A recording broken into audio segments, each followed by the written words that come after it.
부산 안성교회 오늘의 밥 시간입니다. 1월 6일 토요일 오늘의 밥은 신명기 3장 1절로 11절 말씀입니다. 우리가 돌이켜 바산으로 올라가매 바산왕 옥이 그의 모든 백성을 거느리고 나와서 우리를 대적하여 에드레이에서 싸우고자 하는지라. 여호와께서 내게 이르시되 그를 두려워하지 말라.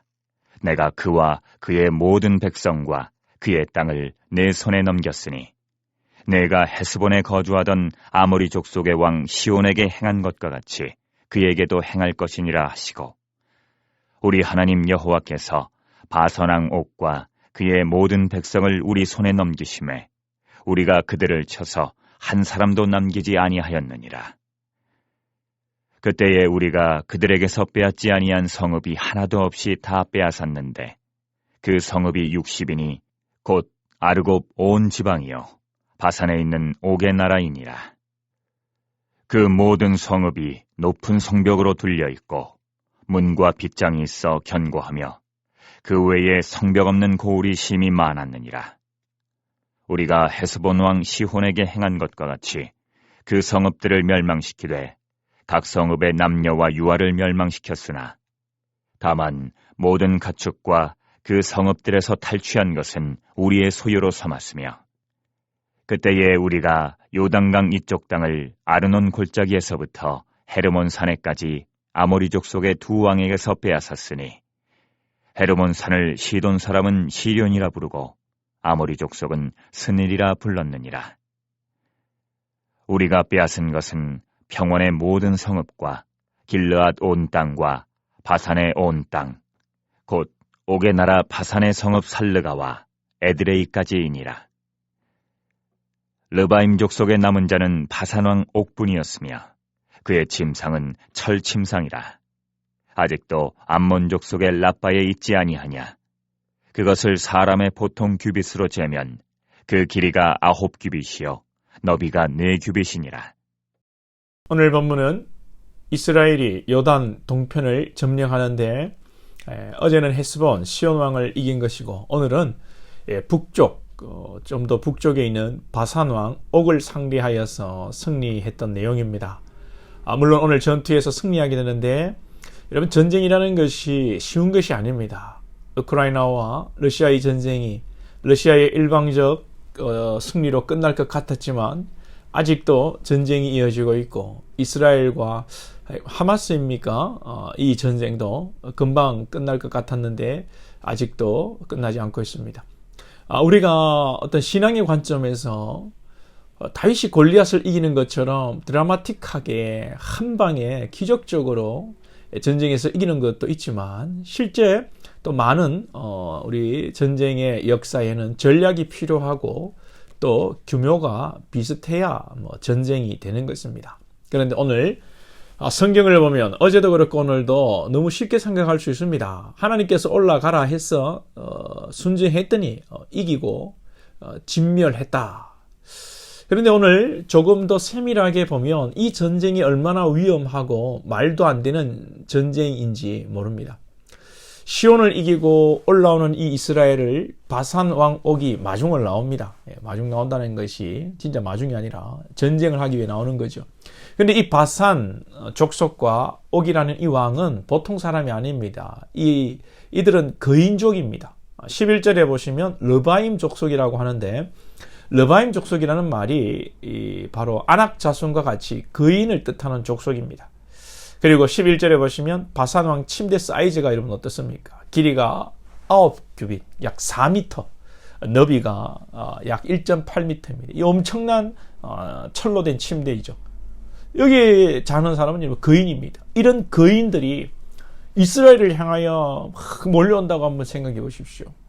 이들의 또 거주 지역은 높은 성벽과 빗장으로 방비된 성이 60개나 있는 그런 아주 지역이었죠. 그리고 요단 동편은 물자가 아주 풍부하고 농사가 잘 되고 짐승 키우기에 너무 좋은 땅이었습니다. 여러분 기억하시겠죠? 요단 이 동편의 두 지파 반, 루벤, 갓, 므낫세 반 지파가 가나안 땅을 정복하려고 하지 않고 이 동편에 머물고 싶을 정도로 좋은 땅이었습니다. 이런 곳에서 사는 자들이 풍부한 물자를 가지고 또 거인들이 이들이 전쟁터에 나올 때 얼마나 이스라엘과 비교가 안 됩니까? 이스라엘은 광야 40년 뺑뺑이 돌고 그 행색은 좀 초라했고 훈련을 받은 것도 아니고 뭐 좋은 물건을 가진 것도 무기를 가진 것도 아니고 그런데 여러분 이스라엘이 이깁니다. 그죠? 누가 이기게 하십니까? 하나님이 이기게 하십니다.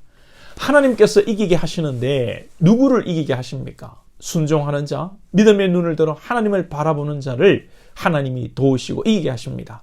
그리고 하나님이 그 하나님의 백성을 그렇게 만들어 가십니다. 결코 사람이 순종을 하거나 믿음의 눈을 들어서 자발적으로 하나님을 보는 것이 아닙니다.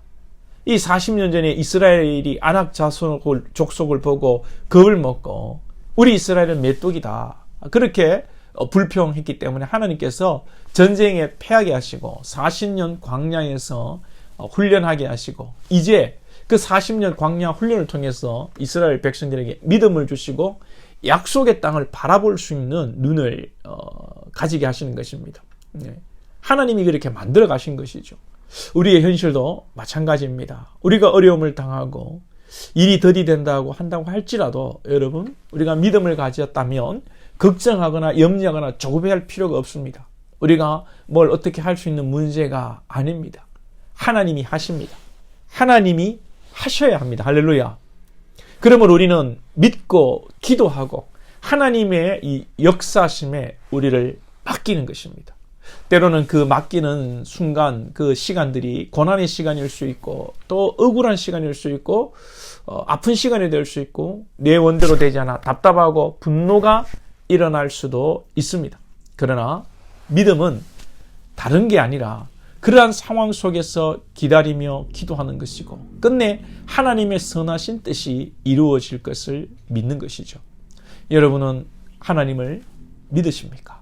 여러분 하나님을 신뢰하십니까? 하나님을 사랑하십니까? 우리가 하나님을 믿고 사랑하면요 걱정이 없습니다. 두려움이 사라집니다. 할렐루야. 요한 1서 4장 8절에 사랑 안에 두려움이 없고 온전한 사랑이 두려움을 내어 쫓나니 두려움에는 형벌이 있습니다. 두려워하는 자는 사랑 안에서 온전히 이루지 못하였느니라. 사랑 안에 여러분 두려움이 없는 겁니다. 우리는 하나님을 사랑한다고 하지만 누가 우리를 사랑하셨습니까? 하나님께서 우리를 사랑하셨고 예수님의 십자가에서 죽으심을 통하여 나를 위하여 죽으심으로 나를 향한 당신의 사랑을 확정하셨습니다. 그러므로 예수 그리스도의 사랑 안에서 우리가 더 이상 두려움이 없습니다. 세상의 실패도 두려움이 아닙니다. 내가 제대로 살지 못했기 때문에 어떤 벌을 받지 않을까 그런 두려움도 없습니다.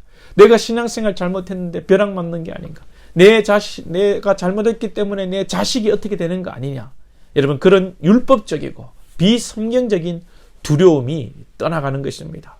하나님의 사랑 안에 거하십시오.